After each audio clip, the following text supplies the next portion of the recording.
Bharat mobility global expo में इस वक्त तमाम सारी कंपनियों ने अपने बहुत सारे जो कॉन्सेप्ट गाड़ियां हैं उसको शोकेस किया है।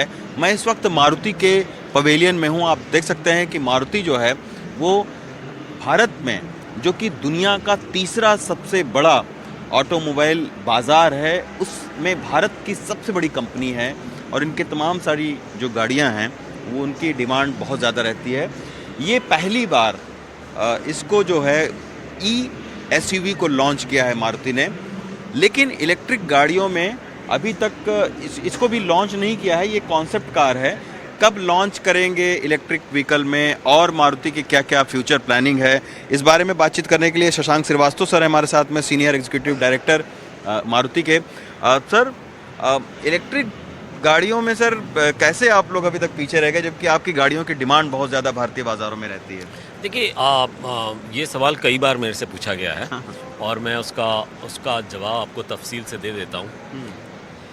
पहली बात तो ये कि अभी इलेक्ट्रिक व्हीकल का मार्केट इंडिया में पैसेंजर व्हीकल के लिहाज से बहुत छोटा है। आप देखें, जो रवा माली साल है 2023-24 में, उसमें अभी 2.1% जो है वो पेनिट्रेशन है ईवीज़ का। और ये पाया गया है, अगर आप बाकी देशों में तहकीक करें, कि जब ये पेनिट्रेशन 4.5 से 5% हो जाता है, उसके बाद तेज़ी से ईवी का एडॉप्शन बढ़ता है। अब ईवी के एडॉप्शन के लिए हिंदुस्तान में 2 मुख्य समस्याएं हैं। सबसे पहली समस्या तो ये है कि इसकी कॉस्ट ऑफ ईवीज़ बड़ी हाई है और उसकी बुनियादी वजह यह है कि बैटरी की कॉस्ट बहुत हाई है, क्योंकि लोकलाइजेशन नहीं हुआ है। That's number 1। और नंबर 2, हमारे कंट्री में, हमारे मुल्क में जो चार्जिंग का इंफ्रास्ट्रक्चर है वो पूरी तरह से भी विकसित नहीं हुआ है और इसलिए कस्टमर को इनकन्वीनियंस होती है। उनमें एक टेंडेंसी होती है जिसको हम कहते हैं रेंज एंग्जाइटी, जिसमें उनको एक घबराहट होती है कि बैटरी में कितना चार्ज रह गया है।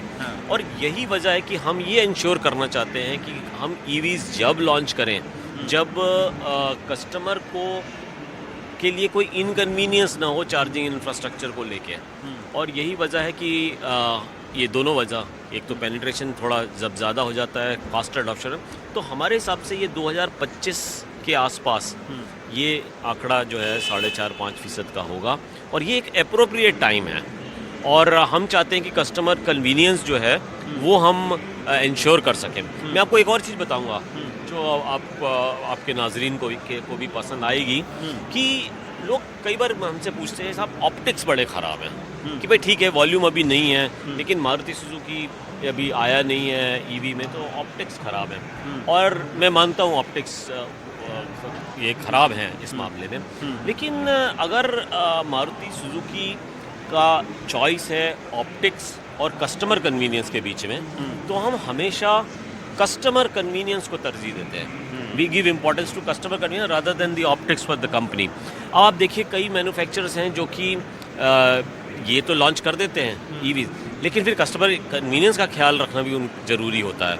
और उसके अलावा आप देखेंगे, हमने जैसे डीजल व्हीकल से हम बाहर आ गए, हम चाहते हैं कि एनवायरनमेंट में अगर कोई बहुत इफेक्ट करना है तो उसके लिए एक तो आपको वॉल्यूम्स लाने पड़ेंगे ईवी से, और दूसरा कि कस्टमर का एडॉप्शन रेट बढ़ाने के लिए हमें वो सारे इकदामात करना पड़ेंगे, जो स्टेप्स लेने पड़ेंगे, जिससे कि ये एडॉप्शन रेट फास्टर हो ईवीज़ का। अच्छा सर, जो कॉन्सेप्ट आपकी कार है जी, एसयूवी है, ये पहली है आपकी? जी, ये पहली गाड़ी आएगी। कब तक लॉन्च होगी, क्या है इसके बारे में? इसका प्लान ये है कि हम अगले माली साल यानी 2024-25 में इसको लॉन्च करेंगे। ये जो आप कॉन्सेप्ट कार यहाँ देख रहे हैं, ये एग्जैक्टली तो नहीं, लेकिन लगभग ऐसी ही गाड़ी आपको फाइनल उस पर भी दिखेगी।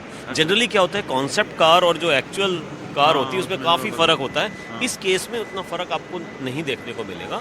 This is very similar to the actual car. अच्छा सर, एक अंतिम सवाल कि जो आपके मारुति के जो ग्राहक हैं, जो उपभोक्ता हैं, उनके लिए क्या आपके पास में और क्या नया है? क्या इस साल कुछ और नए मॉडल सीएनजी में या और दूसरे फ्यूल में देखने को मिलेंगे क्या? जी देखिए, मैं आपको एक एग्जैक्ट टाइमलाइन और उसके बारे में तो शायद आगे का मैं रिवील नहीं कर सकता, और इसके मुतालिक जो हमारी जो स्ट्रैटेजी है, जो हिकमत अमली है, उसको बयान मुकम्मल तौर पे तो नहीं कर पाऊँगा, लेकिन मैं आपको ये ज़रूर बताऊँगा कि मारुति सुजुकी हिंदुस्तान के बाज़ार के लिए बहुत ऑप्टिमिस्टिक है और बुलिश है।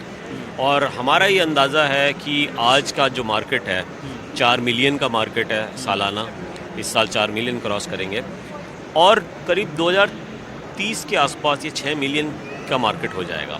तो बुलिश बहुत है और यही वजह है कि हमने हमेशा नए मॉडल्स उतारे हैं और ये जो हमारी थॉट प्रोसेस है ये आगे भी जारी रहेगा और इस साल भी आप देखेंगे कि ये इसी डायरेक्शन में हम चलेंगे। क्योंकि सर मैं इसलिए बोल रहा हूँ क्योंकि आपकी जो दूसरी कंपनियां हैं हम देख रहे हैं वो बहुत ही एग्रेसिव तरीके से ऑटोमेटिक सीएनजी लॉन्च कर रही हैं। अभी टाटा ने जो है लॉन्च किया है, आप देखिए महिंद्रा एंड महिंद्रा ने अभी तमाम सारे इलेक्ट्रिक व्हीकल को लॉन्च किया है।